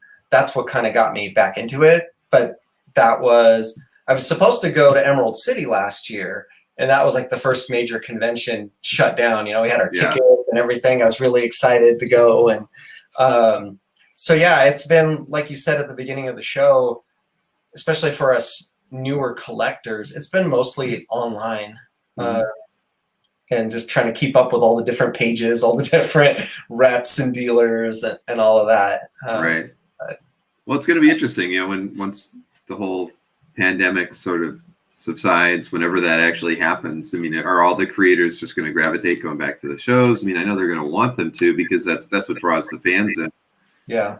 I do feel at the same time that, the collectors are or the artists are finding different ways to market themselves. And so now, they might not go to as many shows. I mean, we'll see. I mean, I just don't know. I mean, I've talked to a lot of different people who feel it's just going to be back to normal in a couple of years. And then a few other people feel that we may be kind of turning a corner and it's going to be a different hobby as far as collecting goes, just because we've connected in different ways with the dealers and the artists directly through social media, through Instagram and all these other places, and they might, and at the same time they might look at it and say, I'm more comfortable staying here and interacting with my fans than doing it in front of them at a show. And they might be more productive. I've always, I've hung out with a lot of artists. I used to own a convention, and as fun as you always see it and you feel like it is, I mean, it is taking them away from their work, usually for not just the weekend, but that Friday or that Thursday and then the Monday and the Tuesday. If they could stay at home and interact with their fans and get work done at the same time, I think probably most artists, they would do that now. Yeah, and not get sick. And not get sick. I mean, right. Even before COVID, it was like the con crud. All right. But it's true. I do worry about that, just because, when you do hear artists talk, there's some that just love going out there and meeting with fans. But when the pandemic started, everybody talked about, like, this was a big source of income for me, going to the cons and selling my stuff and convention sketches and things. But you're right. They found a different way to be able to market themselves and sell their work online. Mm-hmm. So I do worry about what that's going to look like. Is Artist Alley going to be prominent, I guess? But we'll see. Yeah. Rick Welch says FanX Salt Lake City Comic-Con, September 16th through the 18th. So as long as they keep it on the schedule. And it's funny. I remember Ben Templesmith. He always carried hand sanitizer with him forever. I mean, because I'd see him at San Diego all the time, and he would literally, if he'd shake your hand, that little bottle of hand sanitizer came out immediately after. And so he this was 10 years ago. He was always very conscious of getting sick at shows. So I mean, it's true though. You bring 150,000 people together, you just don't know what you're in store for. I know what happens when I take my kids to Chuck E. Cheese. So they never come home and not be sick. So, let's see. Let's see. I'll pull up this one. Oh yeah, Matteo. Yeah, Matteo Scalera. Definitely one of my favorite artists right now. He's another artist that I have multiple pages from, as well as a commission. I picked up this page and another page from the Black Science run. Mm-hmm. And I gave you this page to show just because I really like how he does the architecture throughout his books. And, that's what I have done for a living is architecture. So I'm really drawn to the pages that have like an environment in them. And I just thought this was a really cool page, great story. And his work is just, I think, amazing. But. No, it's beautiful. And the other interior page in your CAF gallery is really nice as well. Yeah, that one's more of an action page. I mean, he does such a great job of capturing movement. That for anyone who's read Black Science knows that it's crazy. It's always moving. Mm-hmm. There's a lot of action, a lot of environment design, character design, and he just does such a good job with all that stuff. And I really like how he does his ink washes too. It just gives his work a different look than most of what you see. Yeah, I'm looking at that other piece too, and the bottom panel that kind of stretches up through the other artwork it's all ink wash, and it's beautiful. Yeah. Just like this piece, it's phenomenal. Yeah. Wow. Sorry, I'm ogling your gallery at the moment. But let's take a look at this other one as well. Yeah, so this is probably my favorite Dark Knight commission that I have. Mm-hmm. I was supposed to pick this piece of art up at Emerald City. He was going to be there, and anyway, this got stuck in Italy because of COVID for a long time. He had it all done. I saw the image of it. I got the scan from Jason, his rep, over at Essential Sequential. And then I just had to wait for months and months and months so that Matteo could make it to the States to get the work to Jason so that I could send that stuff out. But it was worth the wait. And again, it's one of those where when you hold it up close and you look at the detail and the ink washes and everything, I don't know what else to say about it. I just definitely one of my favorite pieces in my whole collection and probably my favorite commission. I like his rendition of Batman and Carrie Kelley. Again, the environment, not them just standing there on a white background. Just felt like he really killed it. Oh, he did, without question. That's beautiful. Wow. No, you've done really well on your commissions. I mean, not everybody has success story after success story, but you certainly have. Yeah, I've definitely been lucky. And, I think it helps to work with some of the artists that are repped, because one, the reps help get them to get it completed. But you can also see on the site, like here's examples of the commission work. When I like some of the, I guess, quirkier artists or a little bit different. So not that he's quirky. I mean, he's pretty mainstream, but he just has a little bit of a cartoony style. He's not your, I guess, classic comic book artist. And same thing with a lot of the other artists. I like Grampa and Daniel Warren Johnson and Riley Rossmo, and they're all just a little bit different. And so, when you're working, I think, with some of these guys who, that they're going to be different, it's kind of fun to see how it all comes together. Well, again, you've had phenomenal success. Yeah. Let's see. Let me pull that. All right, we got a few more here and here. This is a really nice one too. See, it's like, again, you've got great choices and in art. I love it. Yeah, Paul Pope. So just really love his work. I was pretty bummed at the last drop that Felix had not to be able to get one of the pages from Batman 100. But that's how it goes. He's a popular artist and very in demand. And on this one, great commission, obviously. It's interesting when you start collecting, you're like, oh, I'm only going to spend this much. And then you slowly move up the chain. And this was one where, Paul Pope's commissions are on the more expensive side. And it was before I had, really moved up in price point. And so I decided to go with just a single character. And I know that Paul Pope and Rafael Grampa are friends. And I thought, if I'd love to see his take on Grampa's Kerry Kelley design. And so since I could only afford the single character, I went that direction. And I think he did a great job. This one is, I think, what my most viewed or most liked or something like that in my gallery. And I'd love to get more work from Paul Pope and see, more stuff that he's done. Oh yeah, no, it is your most viewed. That's for sure. Yeah. No, that's fantastic, and it looks like here. I'll do the close up on this one too.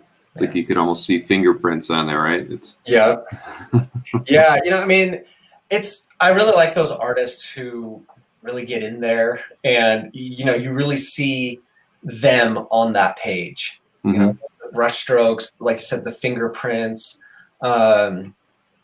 It's a cool way. That's what's so great about original art versus just collecting comic books. A comic book, and I think you guys talked about this recently, where you might have a comic book that's valuable. It's the first appearance of somebody, but there might be a million copies out there in the world. But when you're looking at original art, it's a one-of-one piece. And it's something that the artist's hand actually touched and created. And so it's cool to, it's like you have that extra connection to it. Right. No, I agree. That's what turned me onto it originally too, was just the idea that I was the only owner of that piece of art. And then it was that connection that you'd get with artists when you were buying art direct from them or commissioning them.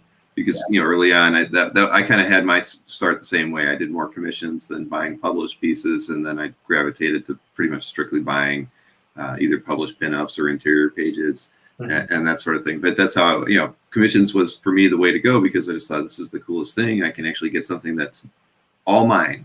No one else has owned this. This is uniquely mine. Yeah. Well, one fun story, kind of Instagram related to that Paul Pope piece, is Rafael Grampa actually posted it on his page and said, "Hey, my buddy or my brother Paul Pope, did this. Such a great." So it's just kind of cool when when it starts kind of moving around and different artists see it and like it and all that. Oh yeah, no. I mean, you read about that all the time in Felix's posts. When it's like when the other artists want to get on his commission list, he's good. Right. So and I don't know. I know it's part marketing, but it's probably very true as well. Sure. So no, I totally get it. And Jordan even mentions that as your wants, desires increase, you can always trade up from some of your earlier acquisitions. And it's true. It's true. Because you never know where you're going to be as a collector 4 or 5 years from now. I mean, obviously you're just getting started, so your taste might change. When you may decide one day you really want published pieces. But the good thing is like, because almost every one of your commissions is a home run, if you ever did sell them, I mean, there's going to be a ton of people that would want them, because like you said, some of these lists you just can't get on, or you have to fight for it. So I'm sure that you're probably like most collectors, when you get a commission, it's probably going to stay in your collection for a long time. Yeah, I mean, being so new to the hobby, the idea of selling any of my artwork hasn't entered my mind yet. But yeah, I'm sure as the years go on and I want more and more expensive pieces, it's a great way to trade up. Right. Oh, definitely. But again, you've made really smart choices. As a young collector. I mean, I made a lot of poor choices early on in my commission attempts and those sorts of things, because I just didn't know. I didn't have any guidance back in, it was around 98, 99 was when I got started. So, I mean, I wish I would have had something like CAF to kind of give me a focus and to help me know, how to connect with some of the collectors or their reps. And it was definitely a different world back then than what you've got now. So, yeah, I mean, I have been lucky. I don't know if what advice would you give to try to avoid some of those pitfalls? Is it just finding a rep? I think, like you had said, going through a rep is, I think, one of the better ways to commission an artist, just because you've got somebody to fall back on when they're late. That was it's a common complaint among art collectors that have done commissions direct with an artist, and then the artist doesn't get the work done, and that just leads to a lot of consternation. The artist ends up digging themselves in a hole because they can't keep up with the commission request because they're getting paid jobs from the big two or something.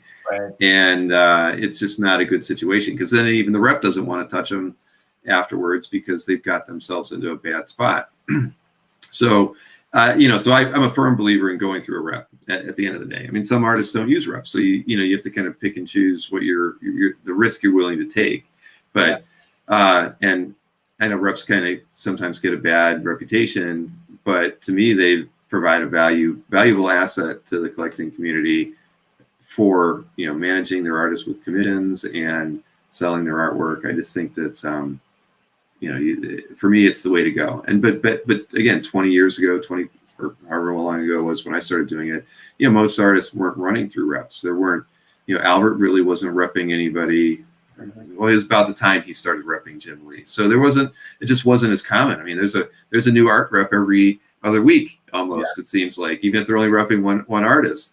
But back in the day, you had to go direct to the artists, and you didn't know what you were going to get. I mean, I remember getting a commission where after I had gotten it, maybe like 4 or 5 months later, I saw the artist do the exact same commission drawing, and yeah, and it's just like you see that, and that just sours you to the whole experience. I remember, I think I just immediately sold it on eBay. I think I sent them an email saying, this will be like in 2000. I sent an email saying, I can't believe you drew the exact same drawing for somebody else. And I'm wondering, so mine probably wasn't even unique. It's probably like the third or fourth time that they did that same commission.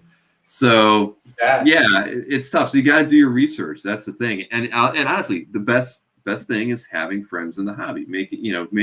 If you have a good network of co-collectors that you can bounce ideas off of, ask questions with, because you can go to the rep. The rep's always going to tell you, yeah, they deliver on time. It's going to be great. But it's better to have be in a few collecting groups on Facebook and maybe ask, what's your experience, getting commissions from this particular artist or through this particular rep, just to get a good feeling for, how professional they've been in the past. And most people will be pretty open about it, but definitely, networking and finding people who've done similar things is the way to go, I think. And again, but yeah, no, I've done it. And I remember early on, I definitely made a lot of mistakes with the commission side of things. Over requesting, over directing, not giving the artist a lot of freedom. Usually you get something better when you're not trying to, tell them exactly what you want them to draw. So. Right. Yeah, I've tried to basically just say, these are the characters I want, but however you want to do it. So that is the words to live by in getting a good commission, or even con sketch too. If you just go in and give them a little bit of, this is what I want in this costume, bring a lot of reference. That's, if you're doing it, when shows come back, that is always like the number one thing, is just have a few reference pieces that you can bring with you. I know there's some guys that literally have printed out books, if they're going to go around, that they can leave their, this costume from this character. So, Yeah. What I've done with my sketchbook that I, took to the convention is, when I see an artist, I just say, whatever you want to draw. I figure I get a better result if, they do what they're interested in. Mm-hmm. But, yeah. There was another live stream I was watching earlier today where somebody said that. I don't know if they were happy with their drawing, that I didn't see it. They just described it. Gotcha. But that was the approach. They said, like, draw this, or almost like do anything you want that you're into. And when the description of what was drawn, I don't think I would have liked it, but they were happy with it. Yeah. It was a little. I'm not going to repeat what it was because I don't want to let the person know that I thought it was a little weird. But you never know. At the end of the day, you never know what you're going to get. Yeah. Well, and that's the nice thing about the sketchbook is it's a low investment, I guess. You're not spending a lot of money. It's not like a full commission. Because like I said, my sketchbook's pretty small, and so I expect it to be just a quick drawing. So I don't know. I can't wait for conventions to start again so I can maybe fill it up. Yeah, one of my and I sold this piece a long time ago, but one of my best convention sketches I think I ever got, I managed to get on Adam Hughes' list, and it was very rare. I failed and my wife got one for me, but I show later, like a couple years later, other than that, maybe in 2005, I got on his list, and he asked me what I wanted, and I was a little open-ended. I said, it's got to be a female, but I said, make it an X-Men villain. But I could tell he was kind of whatever, okay, I'll think about it. But what he ended up doing, he did a Scarlet Witch, and she's but it was like nice full figure. She's reading a book that says something like the Marvel Guide to Marvel villains. She's like, the Scarlet Witch was a villain, was the quote, and it was so perfect. And I sold it in a weak moment, but I wish I had that one back. Because it was pure Adam. It was super funny, and he always drew a really great Scarlet Witch, and so that was perfect. And so that was probably one of my best do whatever you want kind of approaches that really worked out for me. That's cool. Let's see. I think we've got a couple more pieces of the Riley piece, actually.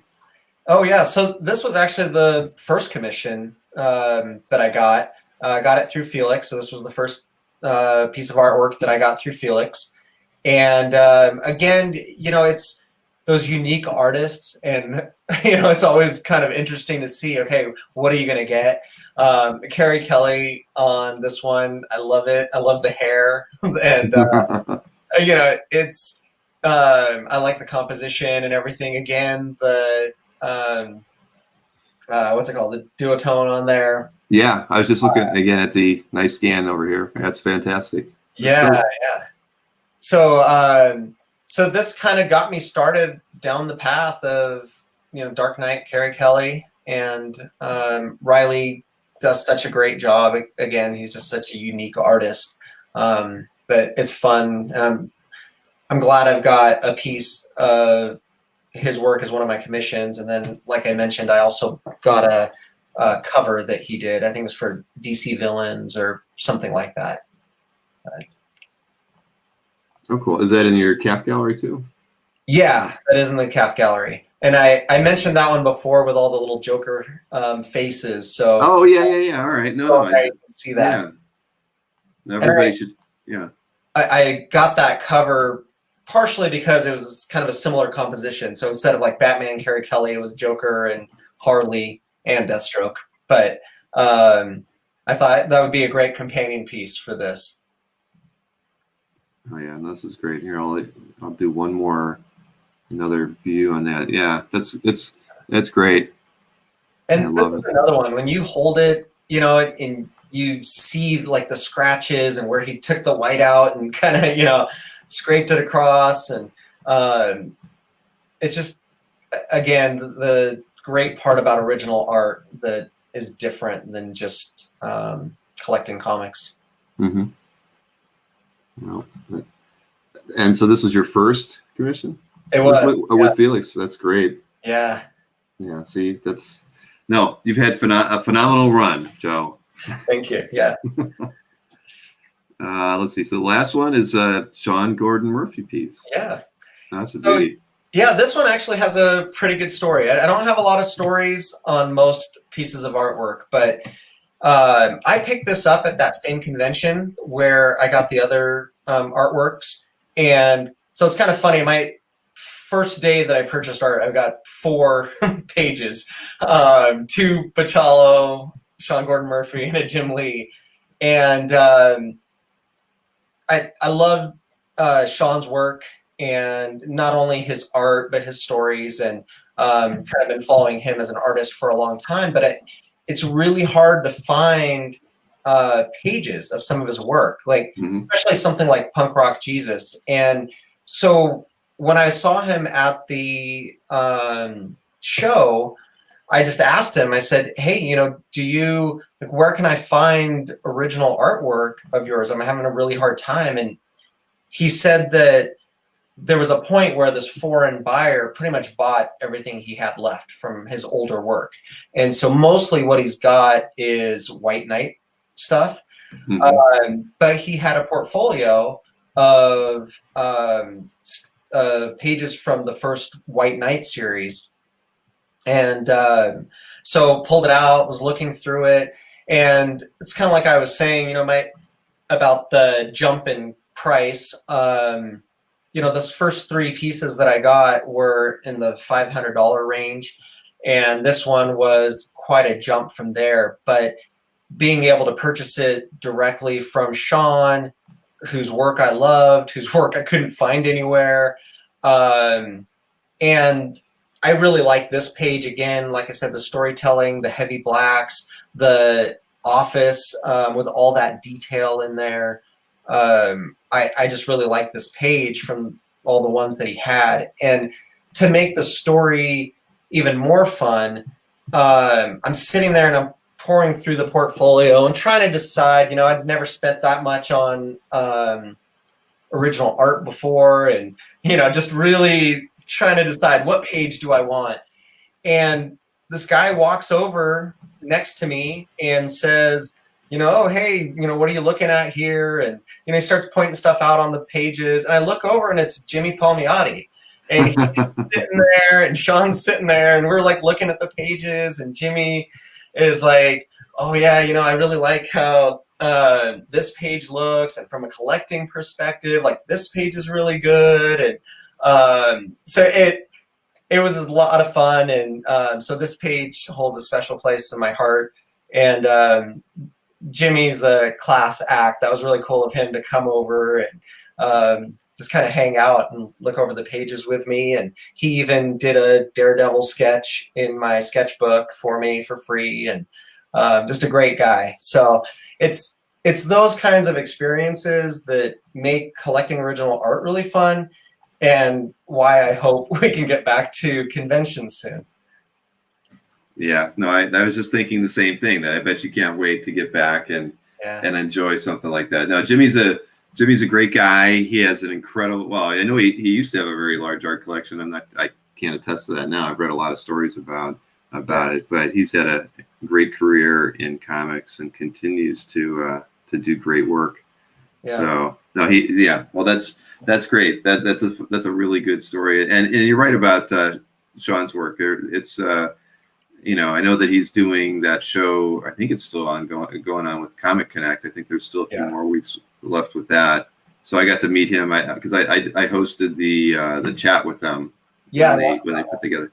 Yeah, that was fun. I mean, I got to talk briefly with them in the green room before the show, and that's what's been fun about doing these too, is the opportunity to get to meet some of the people. I got to hang out with Walt Simonson when we did the last Comic Art Live in November. Cool. Again, only a few minutes, but it was fun. I mean, and I've met him tons of times, but just having that one-on-one time during COVID was really special. Just to have those little chats. I mean, I miss them, so much. So I'm also like you. I'm looking forward to getting back and hanging out at shows and meeting collectors in person versus continually doing these things through these live streams. But got to make do with what we can. That's right. Yeah.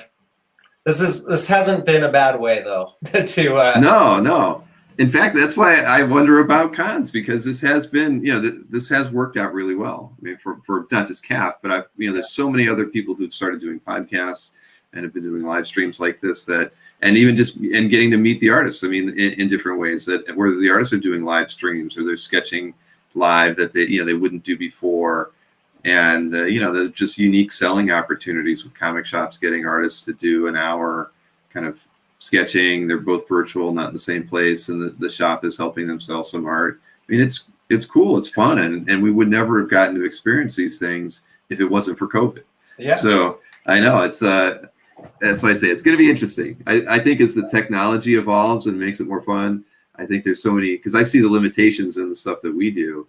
I can't wait to I've like the people who host this application, I've sent them a laundry list of stuff that I would love to have integrated into here, because I think I could do a lot more fun things with the chat if there was a bit more flexibility in it.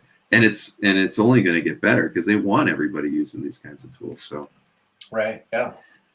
But, and I did see, what was it? Zhao, he says, he's been waiting for 15 years for an artist to deliver a commission. So, wow.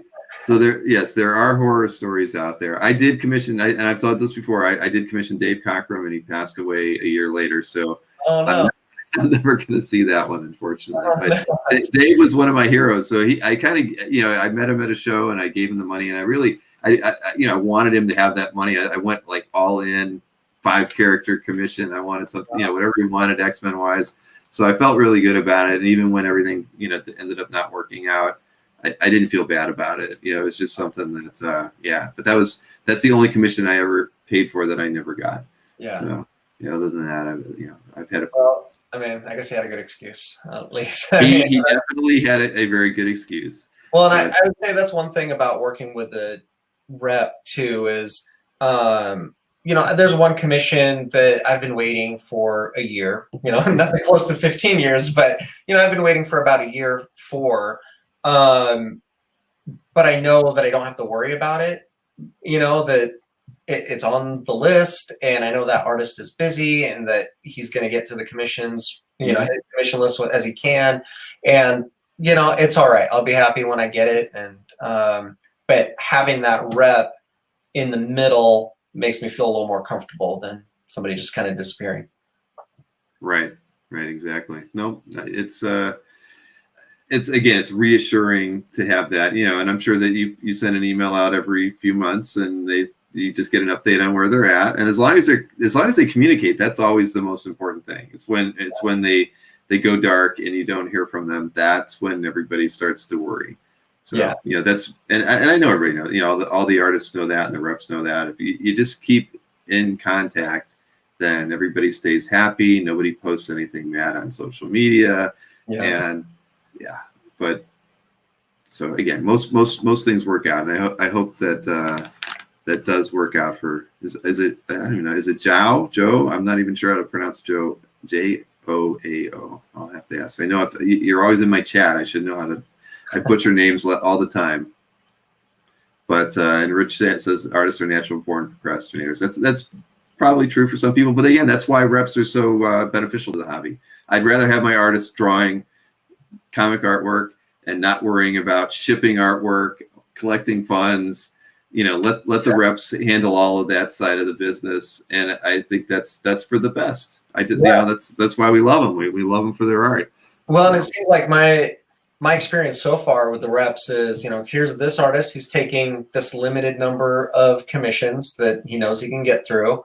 And for the most part, I've been getting commissions back pretty quickly, at least during COVID times. They're not going to conventions, but right. But yeah, it's worked out pretty well. Well, it clearly has, Joe, and we're approaching the 2-hour mark here for my show. So I turn into a pumpkin at 2 hours on Thursday, because this is the end of my work week for me. It's like Thursday night, and then I get to have a few days off. So I appreciate you taking the time, and everybody. I put the link earlier to Joe's CAF Gallery in the chat on YouTube. There is also I'll make sure I get it into the link over on Facebook as well, so everybody can check out Joe's gallery. Send him some comments. Hit the like button on as many pieces of art in his gallery that you can in one sitting, and send him some emails. Tell him which art you like the most. Well, yeah, I'd love to connect with more people in the hobby, and so please email me and whatever. And Bill, thank you for inviting me tonight. I had a good time, and thank you for everything you do on CAF. No, it's my pleasure. Trust me, it's a labor of love. I would never have thought that it would evolve into what it has. Yeah. When we started it, but no, I love it. I really feel I'm happy to be like the caretaker for this part of the hobby on the site with the CAF galleries, and I really hope that, as I've told everybody, I'm hoping to have a full-time designer on staff in June, which is going to help me a lot, because I have so many things that I want to do, and there's only so many things that my wife Maureen can program and that I can do on the front end. And hopefully June, I'm almost there. So I think at that point, the last half of this year will be a lot more fun than the first half. But at any rate, I appreciate everybody who's stuck with the site and everything, and over the years. So, Joe, thank you. And again, everybody, have a great weekend. And at least to me, it's Friday's the start of my weekend, so I'll be thinking ahead. But all right, have a good night, everybody. Thank you for tuning in, and we'll see you again next week.